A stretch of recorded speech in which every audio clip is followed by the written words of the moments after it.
পরীর ডানা ভেঙে পড়ে যাওয়া শরীফুল রাজ নাকি মন্দিরার তালে তালে সুর তুলেছেন। শোনা যাচ্ছে তারা নাকি গোপনে চুটিয়ে প্রেম করছেন, সুযোগ পেলেই একান্তে সময় কাটাচ্ছেন।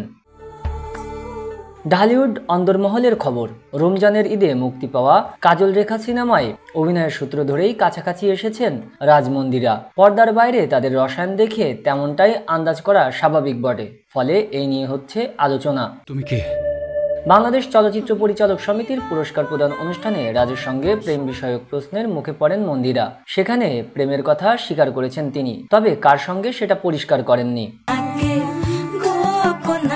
রাজ ভালো বন্ধু জানিয়ে মন্দিরা বলেন, আমরা খুবই ভালো বন্ধু, প্রেমটা হওয়ার সুযোগ নেই। আসলে বলতে পারি সে আমার খুব ভালো একজন বন্ধু হয়ে উঠেছে। শুটিংয়ের সময় সে আমার বন্ধু ছিল না, কারণ তখন আমার সঙ্গে তার বেশি কথা হতো না, খুবই কম। আমাদের শুটিং হচ্ছিল 2022 সালে। এখন সে যে লাইভটা কাটাচ্ছে, তখন সে এই লাইভে ছিল না, তার তখন সন্তান হয়েছিল। সবকিছু মিলিয়ে সে তার মতো ছিল, তখন মাত্রই আমাদের প্রথম দেখা।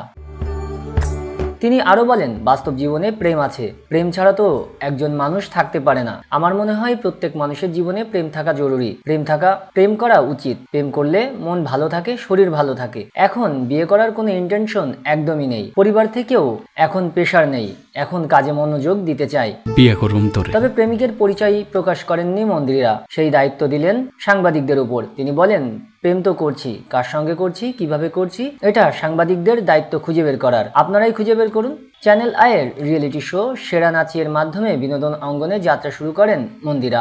নাচের পাশাপাশি চলচ্চিত্রের মনোযোগী হতে চাইছেন তিনি। আগামী ঈদে নীলচক্র নামের একটি চলচ্চিত্র মুক্তির কথা রয়েছে তার। এছাড়া নতুন আরেকটি চলচ্চিত্রে চুক্তিবদ্ধ হয়েছেন তিনি।